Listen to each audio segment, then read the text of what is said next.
अस्सलाम वालेकुम नाज़रीन, आप देख रहे हैं प्रोग्राम रेड जोन और मैं हूं सुहेल इकबाल भट्टी। नाज़रीन, इसराइल की तरफ से जंग बंदी की खिलाफ वर्जी पर ईरान ने अपना हुर्मज़ एक मरतबा फिर बंद करने का ऐलान कर दिया है। सिर्फ यही नहीं, ख़ातमुल अंबिया हेडकोार्टर की तरफ से ये वार्निंग जारी की गई है कि अगर अमेरिका और इसराइल की जानिब से जारियत जारी रही तो ईरान मज़ीद इकदाम करने पर मजबूर होगा। यानी कि अपना हुर्मज़ बंद होने के बाद भी सूरत हाल बेहतर न हुई तो ईरान के मज़ीद इकदाम का मतलब है कि फिर जो वो मुआहिदा हुआ है उस पर अमल नहीं होगा, फिर ईरान भी इसराइल को जवाब देगा।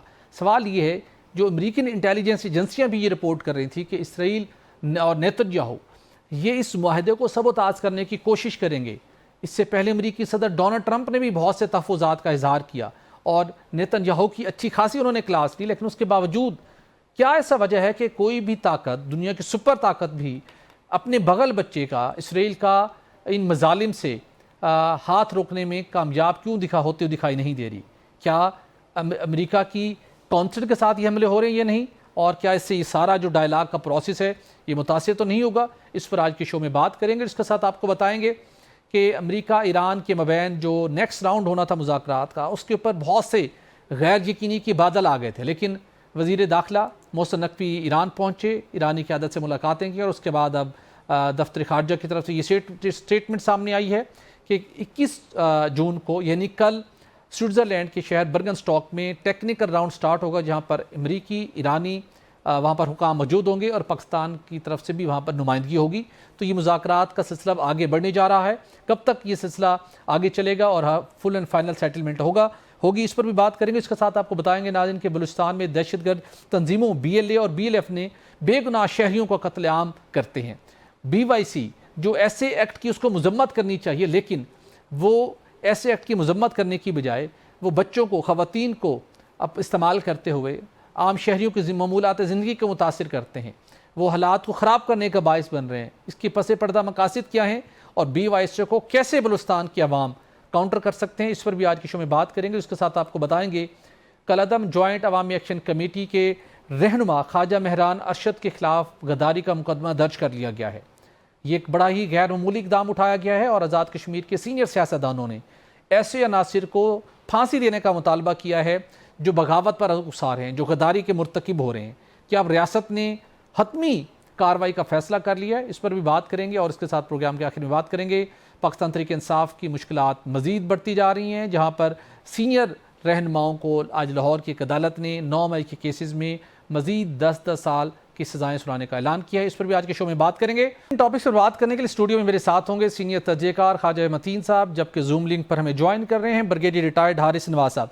हारिस साहब, सर आपका बहुत शुक्रिया। सर, पाकिस्तान की काविशों के नतीजे में अमेरिका और ईरान के मबैन इस्लामाबाद एकॉर्ड के नाम से अल्टीमेटली एक MOU तय पाया, जिसके नतीजे में अब नया हुर्मज़ खुली। पाकिस्तान समेत पूरी दुनिया के ममालिक ने सुख का सांस लिया, दुनिया की मौशत दोबारा बेहतरी की तरफ जाना का सिलसिला शुरू हुआ। लेकिन जिस बात का खदशा था वही होने जा रहा है कि इसराइल इस मुआहदे को सबूताज करेगा।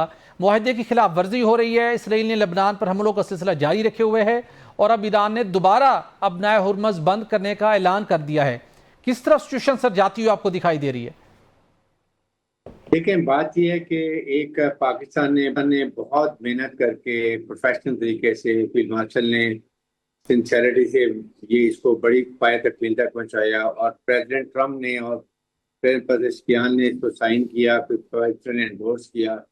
इसके बाद ये अब जिम्मेदारी जो है ना, ये सबसे बड़ी पहले तो एक सुपर पावर अमेरिका की है कि दे हैव टू इंश्योर कि आपका जो बगल बच्चा है, जो आपकी प्रॉक्सी है इजराइल, उसको कंट्रोल करें। और आप जब उसको, अभी आपने डांटा भी है उसको, नेतन्याहू को, यानी वैंस से भी काफी के खिलाफ बात की है, वेपन भी देते हैं, एमुनिशन भी देते हैं, फंडिंग भी उसको करते हैं, and then you can control it. It is very surprisingly ये अमेरिका का बहुत बड़ा इम्तहान है पूरी दुनिया के लिए। इट्स नॉट मैटर कि अमेरिका की ईरान की जंगबंदी, ये लड़ाई हो सकती है, it affect the whole world.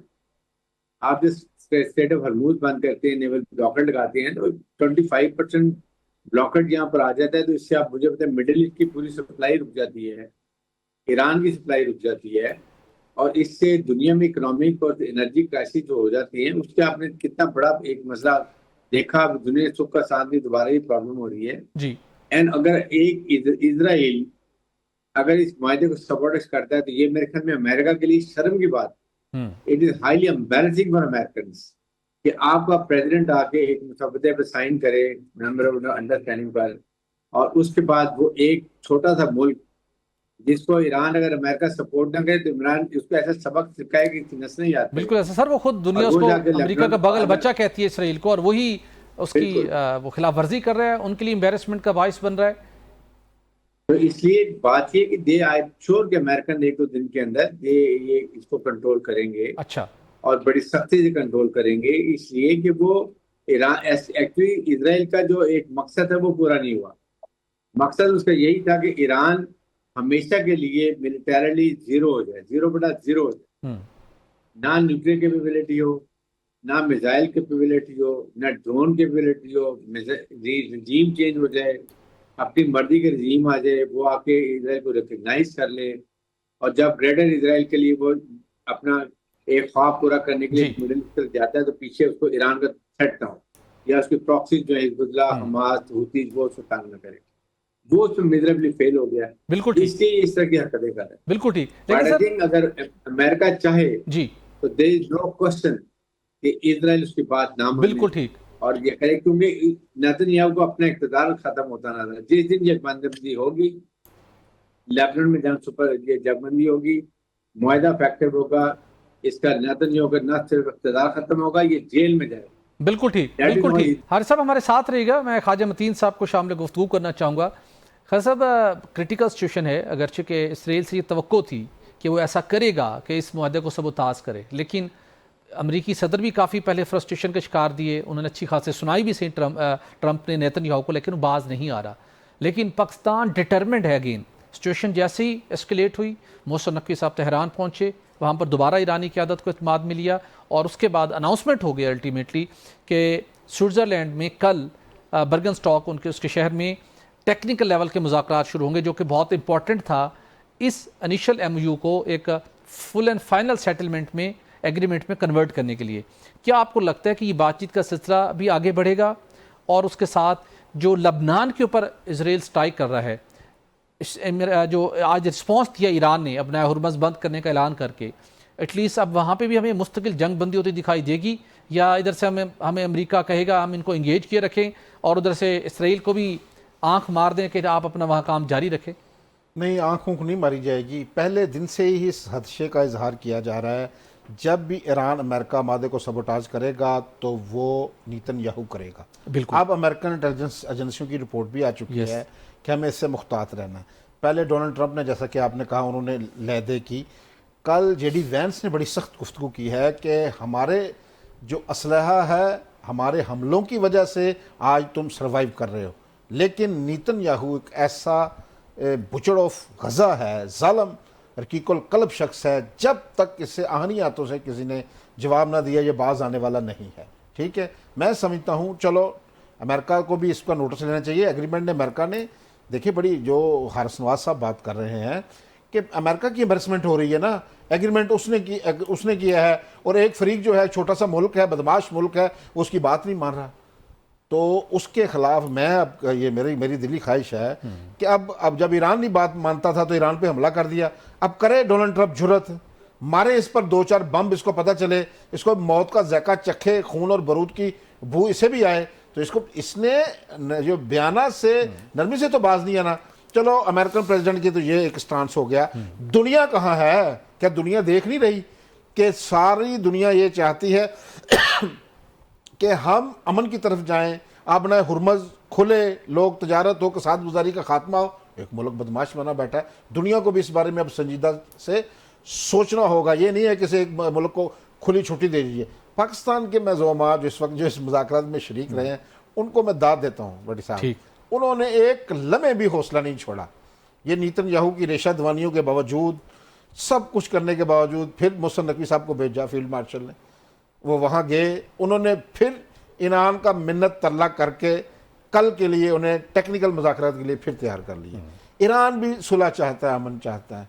Pakistan ने भी, उनके भी हौसले जवाब नहीं दिए, वो फिर बैठना चाहते हैं। आज भी चाहिए तो ये था ना, जैसे ही लबनान पर हमला किया इन्होंने, इसराइल ने, तो जवाबी कार्रवाई इसराइल पर करता ईरान, ईरान ने क्या किया, सबसे सॉफ्ट काम किया, चलो जी आपने हुर्मुज़ बंद करके अपना एहतजाज ही रिकॉर्ड कराया ना कि ये देखिए हम फिर आपने हुर्मुज़ बंद कर देंगे। सर मैं आपसे ये ज़रूर जानना चाहूँगा, कलअदम जॉइंट अवामी एक्शन कमेटी के रहनुमा ख्वाजा मेहरान अरशद के खिलाफ बाज़ाब्ता तौर पर गद्दारी का मुकदमा दर्ज कर लिया गया है, जिन्होंने अफवाज पाकिस्तान में बगावत पर जवानों को उकसाने की कोशिश की। ये एक बहुत एक्सट्रीम स्टेप लिया गया है और आज आज़ाद कश्मीर के सीनियर सियासतदानों ने नेशनल प्रेस क्लब में प्रेस कॉन्फ्रेंस करते हुए ये मुतालबा भी किया है कि जो लोग ऐसे ही एक्शन में मुलव्विस हैं उन्हें फांसी दी जाए। तो ये बड़ा एक्सट्रीम स्टेप्स अब लेने का सिलसिला शुरू हुआ है, तो आपको ये सिचुएशन किस तरफ जाते हुए दिखाई दे रही है? क्या अब मुज़ाकरात बातचीत नहीं होगी और जिन लोगों ने रेड लाइन क्रॉस की है, आइन और कानून की खिलाफ वर्जी की है, उन्हें कड़ी अब सजा मिलने जा रही है? देखें, जिन लोगों ने इसमें बगावत के मुर्तकब हुए हैं, जिन्होंने इंतशार करने की कोशिश की है, जिन्होंने फौज के खिलाफ बात की है, जिन्होंने अवाम को फौज को लड़ाने की बात की है, जिन्होंने रियासत के खिलाफ हथियार उठा के उनके सिक्योरिटी फोर्सेस को शहीद किया और मार जख्मी किया, उनके खिलाफ कोई भी नरमी नहीं होनी चाहिए। सख्त से सख्त सजा दें, निशाने इबरत बनाएं, ठीक, ताकि आइंदा किसी की जरूरत ना हो कि वो इस तरह की हरकत करे।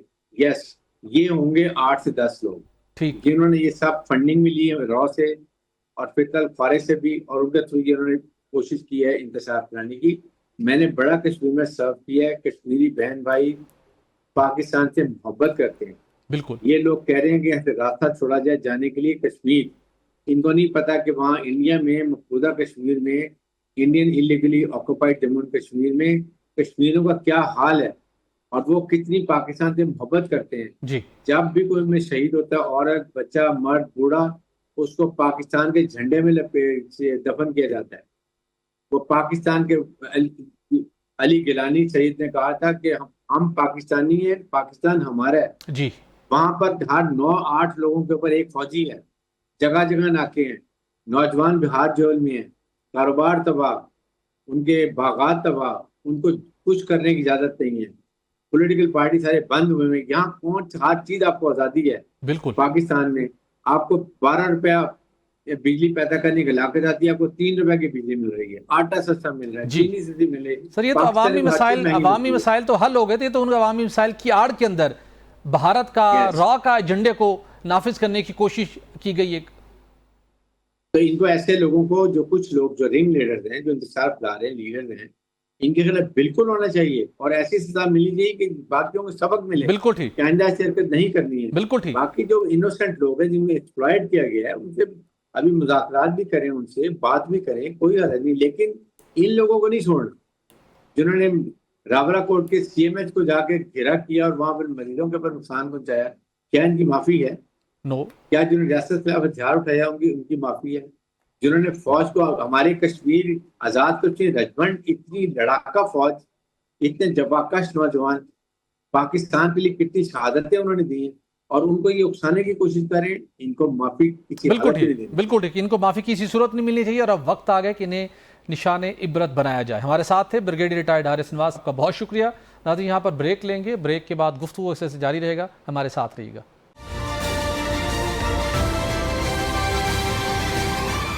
वेलकम बैक नाज़रीन। बलूचिस्तान में दहशतगर्द तंजीमों BLA और BLF का बेगुनाह शहरियों का कत्लेआम करते हैं, लेकिन उसके साथ देखते हैं कि जो BYC ये भी अक्सर व बेशतर इनकी सरगर्मियाँ ऐसी हैं जिसके ज़रिए से बच्चों को, ख़वातीन को बाज़ारों में लाते हैं, उनका इस्तेसाल करते हैं, हालात को ख़राब करने की कोशिश करते हैं, डायरेक्टली और इनडायरेक्टली।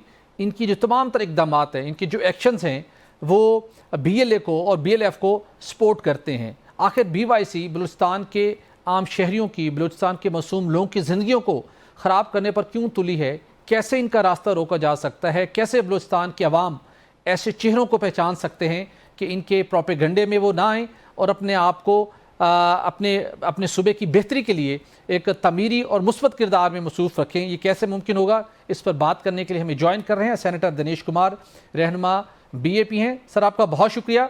सर हम देखते हैं कि BYC औरतों और बच्चों को सड़कों पर लेके आते हैं, बाज़ारों में लाते हैं, उनका इस्तेसाल करते हैं। बलोच रवायात और समाजी इक़दार के भी वैसे ये मुनाफी है, लेकिन उनकी जितनी सी एक्टिविटीज़ हैं वो BLA को, BLF को सपोर्ट करती हैं। तो इनका रास्ता कैसे रोका जा सकता है? जी, इसमें कोई शक नहीं है कि बीवाईसी उन दहशतगर्द जमातों की एक पॉलिटिकल विंग है और आपने देखा कि उनको पॉलिटिकल शेल्ड देने के लिए एक अवाम में हमदर्दी का एक जज्बा जगाने के लिए बीवाईसी उस पर अमल दरामद है। कई दफा ऐसे हुआ है कि जब आपने देखा कि मुकाबले में दहशतगर्द मारे गए हैं तो यही बीवाईसी वाले लोग थे जो आकर आए कि इन दहशतगर्दों की लाशें हमारे हवाले की जाए। और इसी तरह से जहां भी कभी हमने बीवाईसी को नहीं देखा है कि उन्होंने दहशतगर्द हमलों के खिलाफ कोई बात की हो या कोई जो बलूचिस्तान में जो गरीब अवाम की जिंदगी अजीरन हो गई उसके हवाले से इन्होंने कोई बात की हो। आप देखिए बलूचिस्तान में आए रोज बलूचिस्तान के मासूम लोगों का कत्ल किया जाता है और तो और अब बहुत हद हो गई है कि बलूचिस्तान में जो बलूचिस्तान के गुड्स ऑनर है, जो बलोच गाड़ियों के मालकान है, उनकी गाड़ियों को नजर आतिश किया जाता है, उनके करोड़ों रुपए की इमलाक को नजर आतिश किया जाता है। ये कहते हैं कि जी हम तो दूसरे सूबों से आने वाले हैं। भाई अब तो उन्होंने अपनी बलोच अवाम का जो जिंदगी अजीरान की हुई है और इस पर आज तक बीवाईसी ने बात नहीं की। मुझे तो सख्त अफसोस के साथ कहना पड़ता है कि सबको वाज़ेह है ये किसकी पॉलिटिकल विंग है, मगर मुझे समझ नहीं आती है कि हमारी जो हुकूमत है खामोश क्यों बैठी है। कब तक जो है ना ये बलूचिस्तान के अवाम को इस जो अजाब से निजात दिलाएगी। और इसमें कोई दो राय नहीं है कि ये उनका पॉलिटिकल विंग है और औरतों को हथियार के तौर पर इस्तेमाल करती है। बिल्कुल दिनेश कुमार साहब, बीवाईसी की जो अपनी ओवरऑल एक्टिविटीज़ हैं वो अपनी जगह पे, उसके साथ साथ जो उनका आउटकम होता है उससे हम देखते हैं कि वो कारोबार को बंद करवाते हैं, तलीमी सरगर्मियों को बंद करवाते हैं, आम अमूलात ज़िंदगी बुरी तरह से मुतासर होते हैं। अल्टीमेटली बलूचिस्तान का एक आम शहरी, एक आम फर्द बुरी तरह से मुतासर होता है। तो अब जो बलूचिस्तान के मकीन हैं, जो बलोच शहरी हैं, वो ऐसे अनासर के खिलाफ, बीवाईसी के ऐसे कारकुनों के खिलाफ, उनकी इस तंजीम के खिलाफ वो आवाज़ क्यों बुलंद नहीं करते? वो इनको एहसास क्यों नहीं दिलाते कि आप किसके एजेंडे पर गामजन है? आप क्यों बलूचिस्तान के शहरियों की जिंदगियों को अजीरन कर रहे हैं? सर देखिए, बलूचिस्तान के लोगों को पता है कि ये कहां से इनको फीड किया जाता है और कौन है जो फितना हिंदुस्तान से फंड लेकर ये कर रहा है। बलूचिस्तान के अवाम जानती है, मगर बलूचिस्तान के अवाम को कोई उम्मीद आसरा हो गवर्नमेंट से हो कि गवर्नमेंट उसके साथ खड़ी हो, क्योंकि यहाँ पर हमेशा ताकत की जबान चलती है। जो अपनी ताकत मनाता है तो अवाम धर सोच की वजह से। आपको मैं अभी बताता हूँ, कल मुझसे खरान की कारोबारी हजरात मिले थे। उन्होंने कहा था कि जी अब हमारे पास इतना खौफ है कि जो ट्रक ऑनर्स है या जो भी है वो हम राशन नहीं ला रहे हैं, जिसकी वजह से खरान में किल्लत। तो ये किल्लत किसके लिए हुई? वहाँ की बलोच अवाम पिस रही है, उनको महंगाई की सूरत में। और ये चीजें बलोचिस्तान के अवाम को पता है। और बलोचिस्तान के अवाम, अब देखें, यहाँ पर एक थोड़ी सी गलतफहमी पाई जाती है कि शायद ऐसे लगता है कि बलोचिस्तान के अवाम उनके साथ है, मगर वो मजबूर है। बलोचिस्तान के अवाम बहुत ही मजलूम है। बलोचिस्तान के अवाम अपने जो है ना 2 वक्त की रोटी के लिए मजबूर है, मगर ये इन्होंने दहशतगर्दों ने इस तरह से उनको एक कब्जा किया हुआ है, इस तरह से डर और खौफ का किया हुआ है। वो निकलना चाहते हैं, कहते हैं कि जी हम इनके खिलाफ, उन्हें पता है कि ये बैरूनी एजेंडे पर काम कर रहे हैं और बैरूनी सरमाया इसमें है। मगर मैं समझता हूँ कि इस मौके पर हुकूमत को भी काम करना चाहिए और बलूचिस्तान के अवाम के साथ उन्हें एतमाद दिलाना चाहिए कि आप निकलें, हम आपके साथ हैं। तो आप देखें कि इनकी कार्रवाइयाँ किस तरीके से खत्म होती हैं। और मैं अब आज की मैं बात बता रहा हूँ, आज झलमक्सी से 2 ताजरों को अगवा किया गया है। अब इस हद तक हो गया है कि ताजरों से अगवा, भत्ता, किडनैपिंग, ये बहुत ज्यादा अब उनके जो कारनामे वो खुलते जा रहे हैं अवाम पर। आखिर दिन ऐसा आएगा कि अवाम आकर इनको खुद ही जूते मारेगी। बिल्कुल सही है, लेकिन सर हम देखते हैं कि शिद्दत पसंदी या दहशतगर्दी तो किसी मसले का हल नहीं हुआ करती, उससे मसाइल बढ़ते हैं, आम आदमी को उसकी कीमत चुकाना पड़ती है। तो बलूचिस्तान के जो मसाइल हैं उनका हल डेफिनेटली सियासी और जमहूरी है। उसमें आपको सूबाई हुकूमत किस हद तक आपको एक्टिव दिखाई देती है इन मसाइल को एड्रेस करने में? सूबाई हुकूमत तो अपने लेवल पर काम कर रही है, मगर ये देखें, बैनुल अक़वामी साजिश है। ये हमारे साथ बलूचिस्तान के साथ 2 इंटरनेशनल बॉर्डर्स मिल रही हैं, अफगानिस्तान और ईरान की। अब ये हुआ है कि ईरान के साथ हमारे अच्छे ताल्लुकात है, जिसकी वजह से वहां से अब मुदाखलत नहीं की जा रही। अफगानिस्तान एक ऐसा मुल्क है कि जहां से बाकायदगी से शिद्दत पसंदों, दहशतगर्दों को सपोर्ट किया जाता है, उनको असला दिया जाता है, और वहां से इंडिया का पैसा इस्तेमाल होता है सरजमीन अफगानिस्तान की। अब मुझे एक बात यहाँ पर मैं अक्सर जो इस्लामाबाद के ऐवानों में बात कहता हूँ कि बलूचिस्तान की गवर्नमेंट अकेले कुछ नहीं कर सकती। अब हद ये हो गई है कि बलूचिस्तान के बजट पर भी कट लगाया जाता है। अब ये वफाकी हुकूमत को करना चाहिए, क्योंकि पुलिस की इतनी कैपेसिटी नहीं है कि वो इंटरनेशनल दहशतगर्दों से पहुंच सके। और ये फितनतुल हिंदुस्तान, ये हमारी एजेंसियों का, वफाकी एजेंसियों का काम है कि वो इससे भरपूर तरीके से निपटे, ताकि बलूचिस्तान के अवाम को एक रिलीफ मिल सके। बिल्कुल ठीक। बलूचिस्तान के अवाम को रिलीफ के लिए जरूरी है कि सूबाई हुकूमत मिलकर मुश्तरका कार्रवाई करें और ऐसे नासिर के खिलाफ न सिर्फ कानूनी बल्कि जहां पर इनके खिलाफ कोई सख्त एक्शन बनते हैं वो लेना वक्त की ज़रूरत बन चुका है, क्योंकि बलोच अवाम भी अब इनके हथकंडों से, इनकी कार्रवाइयों से तंग आ चुके हैं। नाज़रीन, यहाँ पर ब्रेक लेंगे, ब्रेक के बाद गुफ्तगू का सिलसिला जारी रहेगा, हमारे साथ रहिएगा।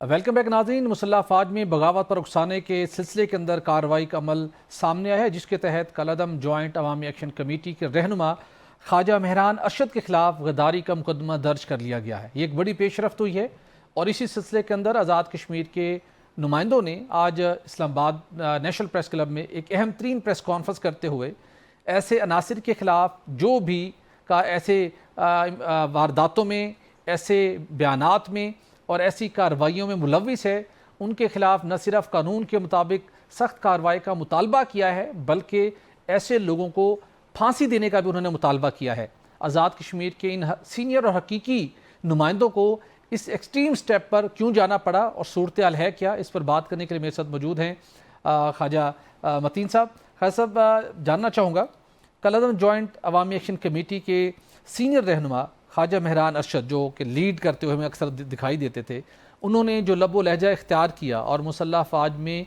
बगावत पर जवानों को उकसाने की कोशिश की, अल्टीमेटली अब कानून ने तो डेफिनेटली हरकत में आना था और कानून हरकत में आया है। पहले भी उनको बताया गया था, गद्दारी का मुकदमा दर्ज कर लिया गया है।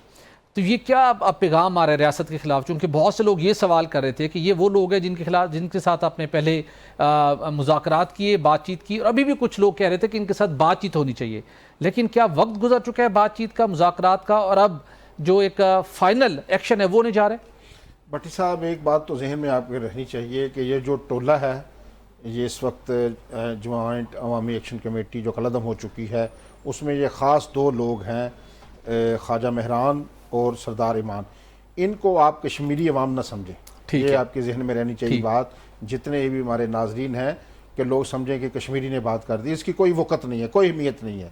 ये जो रिश्ता है कश्मीरियों का पाकिस्तान से, ये तमाम रिश्तों से बालातर है। ये ईमान का रिश्ता है, ये कलमा तैयबा का रिश्ता है। और ये रिश्ता बनाने वाले जो दो पार्टियों के सरबराहान आज, जिन्होंने तीन, बल्कि पीपल्स पार्टी भी शामिल है, मुस्लिम कॉन्फ्रेंस और मुस्लिम लीग नून के जो सदूर हैं, वो बैठे, उन्होंने जो बात की है, उन्होंने कहा है कि इनको सख्त से सख्त सज़ा देनी चाहिए। ये जुमला का, इसको एक बिगड़े हुए, मुनहरफ, लावाली, बेवकूफ़ इंसान का एक जुमला ही तसव्वुर करना चाहिए। ये कश्मीरियों की राय से इसका कतन कोई तलब, वो चाहता है कि मुझे इसी तरह हाईलाइट किया जाए, इसी तरह समझा जाए कि मेरी बात पर, और कोई रिएक्शन भी नहीं आया ना, किसी ने कोई रिएक्शन नहीं दिया।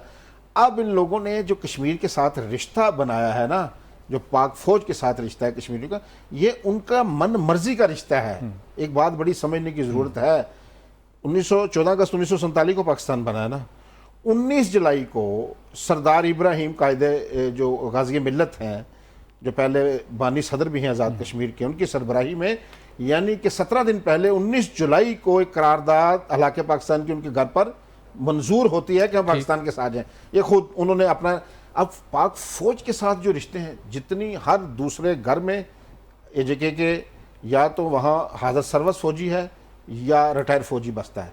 ये पूरी सरजमीन मुसल्लह फ़ौज पाकिस्तान कुछ रोज़ कब मुझे एक आला सिक्योरिटी अहदेदार की ब्रीफिंग अटेंड करने का मौका मिला, तो मुझे पता चला कि पाक फ़ौज के अंदर सबसे ज़्यादा मुख्तलिफ सूबों का जो तनासुब होता है, सबसे ज़्यादा ये तनासुब आज़ाद कश्मीर के लोगों का है। 40,000 से ज़ायद आज़ाद कश्मीर के जवान और अफसरान पाक फ़ौज में हैं, जिसमें 3 स्टार रैंक के जनरल भी हैं और 1 लाख से ज़्यादा ऐसे आज़ाद कश्मीर के रहने वाले जवान हैं जो रिटायर हो चुके हैं। बिल्कुल। और मतलब उनका एक ऐसा रिश्ता है कि जिसको मतलब कोई डिनाई नहीं कर सकता।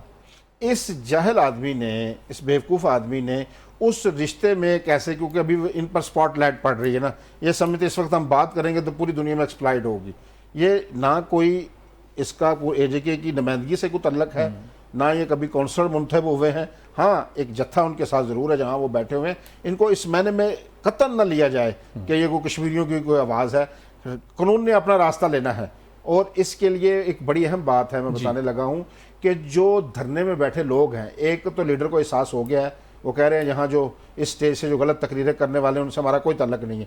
जितने अवामुन्नास हैं जो वहाँ बैठे हुए हैं, अगर अब भी उनके साथ वो उसी तरह खड़े हैं तो भी उन्हीं में शुमार होंगे। अब ये आखिरी रेड लाइन है, मैं बता दूं भट्टी साहब, ये मुसल्लह फौज के अंदर किसी को बगावत पर उकसाना ये आखिरी रेड लाइन है और अब इसके खिलाफ होना है एक्शन। और जो लोग इनके साथ होंगे वो इसी तरह इसके साथी मुजरम गर्दाने जाएंगे। अब जो धरने में बैठे लोग हैं इनसे अपना फासला कर ले, इनका एजेंडा कोई और है। ये आए थे अवामी हकूक के नाम पर। साहब आए तो जो आज़ाद कश्मीर के सीनियर रहनुमाओं ने प्रेस कॉन्फ्रेंस की, उन्होंने कहा कि ऐसे लोगों को फांसी दें, फांसी देने का उन्होंने मुतालबा किया। बिल्कुल सरदार, तो इसका मतलब है कि अब no dialogue, no further discussion, तो अब कार्रवाई का, कानूनी कार्रवाई का वक्त आ गया। 100% कार्रवाई का वक्त आ गया। मैं आपको बता दूं, ये जो लीडरशिप है जिनके खिलाफ, इन पर भी तो इनकी इतला दे, गिरफ्तारी की इतला देने पर 1 करोड़ रुपए का इन पर भी, ख्वाजा मेहरान के ऊपर भी इनाम है। तो अब कानून ने अपना रास्ता लेना है। होता यह है हमारे यहाँ कि एकदम जब कानून एक्शन लेता है ना, आपको पता किसी वक्त कानून का शिकंजा बड़ा सख्त होता है, तो फिर लोग ये जो बड़कबाज होते हैं ना, मैं बारहा बात कर चुका हूँ, ये जो जितनी जिसकी बड़क बड़ी होती है ना उसकी चीख भी उतनी बड़ी होती है। फिर लोग चीखें भी बड़ी बड़ी मारते हैं, हमारे साथ ज्यादती होगी, रियासत ने ये कर दिया। आज जो इनके साथी हैं वो देख लें, आज रियासत ने इनके खिलाफ, आज़ाद कश्मीर की हुकूमत ने इसके खिलाफ बगावत का इंदराज कर दिया है। अब ये बागी है, अब जो इनके साथ होंगे वो क्या होंगे, वो बागी तस्वर होंगे। अब उन लोगों ने, धरने के जो लोग जो इनके साथ बैठे हुए, इनको या तो धरने से निकाल दे जैसे कि मैंने एक लीडर ने कहा है जी हमारा स्टेज का इस्तेमाल भी, उनको उठाओ, उनसे अपनी लातल्लकी करो, कल को उनके खिलाफ एक्शन होगा तो फिर आप कैसे जस्टिफाई कर सकेंगे। अब मेरे ख्याल में ये जो लोग हैं जो इंतहा पसंद है, जिनका अवामी हुकूक से कोई लेना देना नहीं है, खुफिया एजेंडा है, गैर मुल्की एजेंडा है, मुल्क दुश्मन एजेंडा है, इस तरह की बात कोई बिल्कुल ऐसा कोई दूसरी राय नहीं है। ये इंडिया का एजेंडा है, रा का एजेंडा है। लेकिन खास साहब मैं आगे बढ़ूंगा और मैं ये जरूर आपसे जानना चाहूंगा, इन लोगों से कहा गया कि जो अवाम के मसाइल के नाम के ऊपर सियासत कर रहे हैं वो आए, इंतखाबी अमल का हिस्सा बने, असम्बली में आए और उसके बाद अपनी नुमाइंदगी के जरिए से अगर आप अपने अवाम की बेहतरी के लिए कुछ करना चाहते करें, उस तरफ कोई आने को तैयार नहीं है। लेकिन अब हम देखते हैं कि आज़ाद कश्मीर के जो इंतखाबात होने थे, मुस्लिम लीग नून बड़ी तैयारी में है, उन्होंने 45 में से 37 हल्कों के टिकट भी जारी कर दिए हैं। तो इन हालात के अंदर मुकर्रर वक्त के ऊपर जुलाई में इंतखाबात होते दिखाई दे रहे हैं आपको?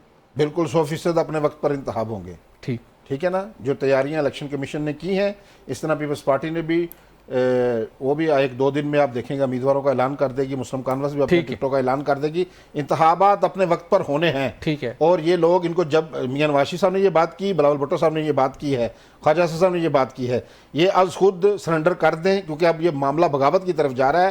ये धरना खत्म कर दें, इनसे बातचीत हो जाएगी, अमल का हिस्सा बने, इंतखाबी अमल का हिस्सा बनेंगे। इसी तरह रास्ते रोके रखेंगे, निजाम में जिंदगी मफलूज करने की कोशिश करेंगे, तो इनके खिलाफ कड़ा एक्शन होता दिखाई दे रहा है। बिल्कुल ठीक, कड़ा एक्शन होता दिखाई दे रहा है। नाज़रीन, कड़ा एक्शन तो लाहौर में फिर हुआ है, जहां पर पाकिस्तान ताफ की सीनियर क़यादत जिसमें यास्मीन राशिद, महमूद रशीद, उमर चीमा और रिजाज चौधरी हैं, उनको 9 मई के केस में 10-10 साल की कैद सजा सुना दी गई है। शामुद कुरैशी को बरी कर दिया है। खास साहब, KP के अंदर PTI ने बजट अल्टीमेटली पेश कर दिया है, मंजूर करने जा रहे हैं पूरे साल का।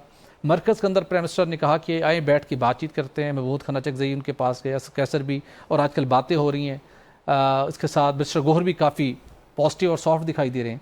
इधर से अदालतों से फैसला आ रहा है, तो इस माहौल के अंदर बातचीत आपको आगे बढ़ती हुई दिखाई दे रही है। मरकज़ के साथ बैठकर PTI की क़यादत को बातचीत करेगी, सियासी टेम्परेचर नीचे लाएंगे, या ये सिलसिला यूं ही चलेगा, आँख मचोली, कभी सड़कों पे होंगे, कभी एहतजाज होगा, कभी बातचीत होगी, और ये केसेस का फैसला भी इसी तरीके से अदालतों से आता रहेगा? बड़े साहब, 2 चीज़ें गड़बड़ कर रहे हैं आप। एक तो सियासी अमल ने तो चलना है ना, ठीक, वो तो पानी अपने रुख पर चलना है।